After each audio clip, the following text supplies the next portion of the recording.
Yo tout le monde, c'est Shido, j'espère que vous allez bien, moi ça va nickel. Aujourd'hui on se retrouve pour la toute première vidéo de 2025 et comme vous l'avez vu au titre, on va parler aujourd'hui de tickets, comment configurer un système de tickets complet. Et pour ce tuto, on va utiliser TicketTool, donc qui est le bot le plus populaire. J'ai déjà fait une vidéo sur le sujet il y a plus de 2 ans maintenant, mais du coup ça remonte, il y a eu des changements et aujourd'hui je vous remontre comment configurer ça de manière actualisée. On va commencer sans plus attendre, donc la base bien entendu c'est d'avoir un serveur Discord. Donc moi je vais aller sur le serveur Discord de test, donc là il s'appelle TestBot, c'est là que je fais mes vidéos et donc je vais pouvoir commencer par créer une catégorie que je vais appeler ticket. Donc ça dépend, en fait il y a plein de contextes pour faire des tickets, mais en général en fait les tickets ça va être l'endroit où les gens du serveur ils vont pouvoir vous contacter pour pouvoir parler aux administrateurs, aux modérateurs, etc.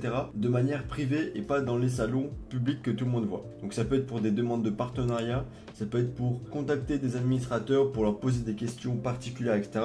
En tout cas, nous, on va faire un système qui va être très basique et ensuite vous, logiquement, vous adapterez ça à votre serveur Discord en fonction de votre besoin. Donc dans la catégorie ticket, je vais créer un salon que je vais appeler ticket. Logiquement, vous pouvez appeler demande ticket, etc. Bref, moi je vais l'appeler ticket et je vais faire créer un salon. Voilà, donc là on a créé vraiment la base, l'architecture au niveau du système de tickets. Maintenant, qu'est-ce qu'il va falloir qu'on fasse? Bien entendu, on va devoir ajouter le bot. Donc c'est très simple, on va cliquer sur le nom de notre serveur en haut, on va aller dans répertoire d'app et donc là on va pouvoir tout simplement chercher TicketTool.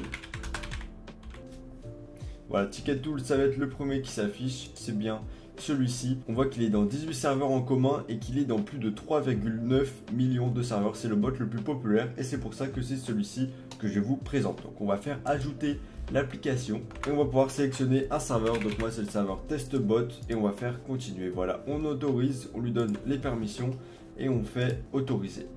Une fois que c'est bon, on va retourner sur notre serveur Discord et ici on voit bien que le bot est là, il a les permissions, etc. On voit son rôle, il est bien sur notre serveur Discord, donc tout est nickel. Maintenant pour le configurer, moi ce que je vous conseille de faire c'est de passer par leur site web, par leur dashboard. Donc on va aller sur internet, on va taper TicketTool, le lien de leur site web sera dans la description comme d'habitude et on va pouvoir faire dashboard pour se connecter. Donc là, il faut qu'on se connecte avec notre compte Discord, donc on fait login with Discord et on autorise le bot à accéder à notre compte. Voilà, comme ceci, c'est très rapide. Et ensuite, on va être redirigé normalement sur une page avec tous les serveurs. Voilà, comme ceci. Et donc moi, je vais aller sur le serveur TestBot en l'occurrence et je vais faire Manage. Donc là, on a l'interface. À gauche, on a les différents menus. Donc par exemple, là, on a des infos sur le serveur, le nombre de membres, le nombre de bots, etc. On a les informations un petit peu sur les commandes, mais tout ça, on s'en fout un peu. Nous, vraiment, on va se concentrer sur le système de panel, le système de tickets. Pour ça, on va aller dans Panel Config et on va pouvoir sélectionner un panel. Donc là on n'en a aucun, donc on va faire la petite flèche verte pour créer un panel, voilà, comme ceci. Et donc là on va lui donner un nom. En fait le nom ça le permet de distinguer parce qu'il y a sur certains serveurs il y aura différents endroits où on peut créer des tickets. Nous on va tout faire au même endroit, donc on va juste l'appeler ticket et ça dépend encore une fois de votre besoin. Donc on fait create et là on va faire save. Comme ça si on rafraîchit la page ça ne va pas partir, on va tout sauvegarder. Donc là on a les différents sous-menus du panel. Donc on va pouvoir commencer par aller dans Général. Et donc là, on va pouvoir sélectionner les Support Team Role. Donc on a la petite doc. Donc pour ceux qui ne savent pas, les Support Team Role, c'est ceux qui auront accès au ticket en tant que modérateur. On va pouvoir mettre le rôle modérateur. Nous, il est où? Il est là, le rôle modérateur, voilà. On save. Ensuite là, on a le two-step close, c'est-à-dire que est-ce que ça va se fermer en 2 temps ou en un seul temps. Donc je vous conseille de laisser ça. Si vous ne mettez pas ça, si vous faites un petit misclick, il est possible que le ticket il soit supprimé directement. Bien entendu, même s'il y a des logs. On va retourner dans le menu principal et donc là, on va pouvoir sélectionner une catégorie. Ça dépend vraiment de votre besoin. Si vous voulez un truc qui soit très simple, vous pouvez tout mettre dans la catégorie ticket. Mais si vous voulez un truc qui soit propre pour les administrateurs, qui leur soit agréable, vous allez pouvoir créer 2 catégories. Donc une catégorie ticket ouvert et une catégorie ticket fermé. Donc qui sont des catégories privées bien entendu, où par exemple le rôle TicketTool y a accès. A few moments later. On crée les catégories et on va pouvoir les rentrer au niveau du bot. Donc on va rafraîchir la page. N'oubliez pas de sauvegarder, c'est pour ça. Si vous ne sauvegardez pas, vous perdez tout. Et donc là, pour les tickets créés, je vais mettre la catégorie ticket ouvert. Et pour les tickets close, je vais mettre ticket fermé. Je sauvegarde et je vais pouvoir retourner en arrière. Maintenant, on va pouvoir aller dans la catégorie ticket, mais en fait là, ça va être des trucs qui vont être un petit peu premium. On peut toutefois modifier le ticket du message. Donc là par exemple, quand la personne va créer le ticket, eh bien il va y avoir un message qui va être envoyé par le bot. Donc par défaut c'est welcome. Donc nous on peut mettre par exemple bienvenue, qu'est-ce qui vous amène sur ce ticket. Voilà, comme ça en gros on va pousser l'utilisateur à interagir directement en répondant à notre question. Ici on a l'embed, mais on peut pas vraiment modifier les informations comme ça parce qu'il faut avoir le premium. Par contre on peut modifier le texte. Si vous voulez modifier par exemple mettre en français, One eternity later. voilà comme ceci, et le truc de haut on va enlever, mais bien entendu vous mettez le contenu que vous voulez. Donc ça c'est au niveau de l'embed. Donc pour ceux qui ne connaissent pas l'embed, voilà c'est le message comme ça qui est envoyé par un bot, et ensuite on va pouvoir modifier les boutons. Donc pour close le ticket, on peut changer d'emoji si on le souhaite. On peut choisir une couleur, donc moi je vais mettre la couleur rouge pour close. On va l'appeler fermé parce qu'on est français, donc on va mettre tout en français. Et également on peut choisir si que le rôle support peut fermer ou si tout le monde peut fermer. Donc nous on va laisser tout le monde peut fermer. Donc si la personne, on a répondu à sa question, et bien pour qu'elle puisse fermer son ticket toute seule. Donc tout ça on va sauvegarder. Ensuite on va retourner dans message ticket, on va faire modifier le bouton de claim, on va le mettre en bleu, voilà comme ceci. On va sauvegarder également. Donc voilà pour la partie message ticket. Maintenant on va pouvoir back. Là on est sur le menu par défaut. Donc là on a les modérateurs options, donc ça c'est pour des trucs plus custom. On a pareil pour les permissions, donc là vous allez pouvoir voir les permissions de chaque rôle, etc. Donc ça c'est très custom, nous on va pas toucher à ça pour le moment. On va plutôt aller dans boutons et on va pouvoir encore une fois customiser certains boutons, même si on en a déjà customisé. Donc on va aller dans Create Ticket, et donc pour créer un ticket on veut mettre un truc stylé. Par exemple on va le mettre en vert parce que vert ça va pousser les gens à interagir. On va mettre créer un ticket, voilà comme ceci. On va back. Là on a tous les types de boutons possibles. Donc on avait déjà modifié le close et le claim. On va pouvoir modifier le delete parce qu'en fait c'est les 4 boutons les plus courants. Donc le delete on va le mettre en rouge. Donc pour supprimer un ticket on va mettre supprimer, et ça normalement c'est une commande qui est réservée au support. Donc il n'y a que le support qui peut supprimer un ticket. En fait la personne qui le crée, donc qui n'est pas administrateur, qui n'est pas modérateur, juste qui a une question, eh bien elle pourra fermer son ticket. Par contre elle ne peut pas supprimer son ticket. Vraiment la suppression du ticket c'est quelque chose qui est réservé aux administrateurs. Donc là on va save. On a mis que c'était que pour les team support. Donc en l'occurrence nous tout à l'heure on avait configuré le rôle modérateur.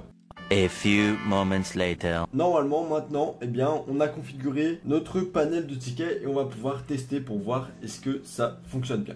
Donc on va faire send et on va sélectionner le salon. Donc là c'est le salon où l'embed du bot va être envoyé. Moi je vais mettre le salon ticket, bien entendu je vais faire send.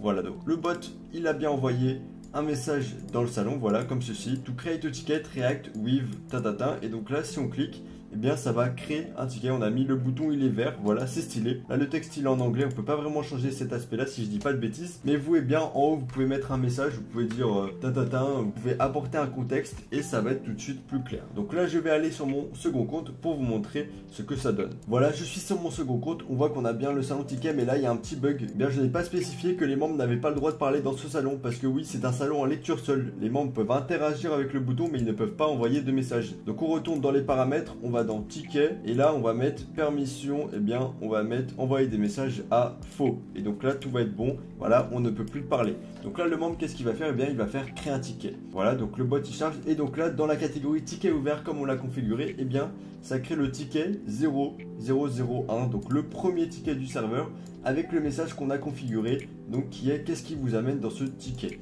Donc ça marche très bien, et donc là eh bien le membre peut fermer, ou bien il peut envoyer le message pour contextualiser son ticket. Voilà, c'est nickel. Donc là mettons il envoie un message, il dit yo, voilà il dit yo, donc l'administrateur eh bien il voit le message, là il parle, etc. Et ensuite le membre, mettons on a répondu à sa question, et bien il va vouloir fermer le ticket. Donc il va remonter en haut, il va cliquer sur fermer, il va dire êtes-vous sûr que vous voulez close le ticket? Donc oui, on va mettre close, et donc là il ne va plus avoir accès au ticket. Voilà, donc là il a été viré, il n'a plus accès au salon, voilà il n'a plus accès. Et nous de notre côté administrateur, et bien on a ce message qui va être envoyé, donc ticket close by Shido 2.0. Ensuite on peut transcript le ticket, on peut le réouvrir ou on peut le supprimer. En fait le transcript ça va vous permettre de garder une sauvegarde du ticket. Donc si c'est un ticket important, n'oubliez pas de faire transcript. Donc là je vais vous montrer ce que ça donne. On fait transcript et là on apprend que le salon de transcript n'est pas sauvegardé. Donc c'est nickel. Et bien dans la catégorie ticket, je vais créer un salon que je vais appeler transcript et qui est un salon privé pour le coup. Donc seuls les modérateurs ont accès. Donc je crée le salon, je retourne dans mon dashboard. Voilà, en bas on a l'aspect transcript, et donc là je vais pouvoir sélectionner le salon, voilà transcript, on fait save et on va réappuyer sur le bouton transcript pour vous montrer ce que ça donne. Donc là, je vais faire transcript. Et voilà, dans le transcript, on a bien le truc qui a été save, on a toutes les infos, voilà. Donc là, on a un petit peu les membres qui ont été dans ce ticket. Donc il y a Stalawen, il y a Ticket Tool, on voit le nombre de messages qu'il y a eu. Et ensuite, on a un lien, voilà, on a un lien, tac, qui va nous rediriger vers une page HTML avec toute l'archive du ticket. Donc ici, vous aurez tout le ticket, tout le contenu du ticket qui a été envoyé, voilà, même les messages du bot. Et donc ça, c'est le transcript et ça vous permet de sauvegarder, de garder une partie du ticket pour si jamais vous avez envoyé des informations importantes, même si le ticket est fermé. Donc une fois que vous avez bien pris votre transcript, et bien vous pouvez retourner sur le ticket, voilà, qui au passage est bien passé dans la catégorie ticket fermé parce que on l'avait configuré comme ça et vous pouvez le supprimer. Le ticket il va être delete dans quelques secondes et il va se fermer tout seul. Voilà, comme ceci. Donc tout fonctionne bien. Pour éviter tout problème de permission, ce que vous pouvez faire, c'est que dès que vous invitez le bot, eh bien vous lui mettez la permission administrateur. C'est un bot très fiable, il n'y aura pas de problème. Moi, c'est ce que je vous conseille de faire parce que sinon, eh bien peut-être que le bot, il n'aura pas la permission d'envoyer des messages ici, etc. Et donc, ça peut être un petit peu chiant. Donc, si vous le passez administrateur dès le début, tout est bon. C'est tout pour cette vidéo. Si ça vous a plu, n'hésitez pas à liker et à vous abonner. Cela me soutient énormément. Et moi, je vous dis à la prochaine pour une nouvelle vidéo.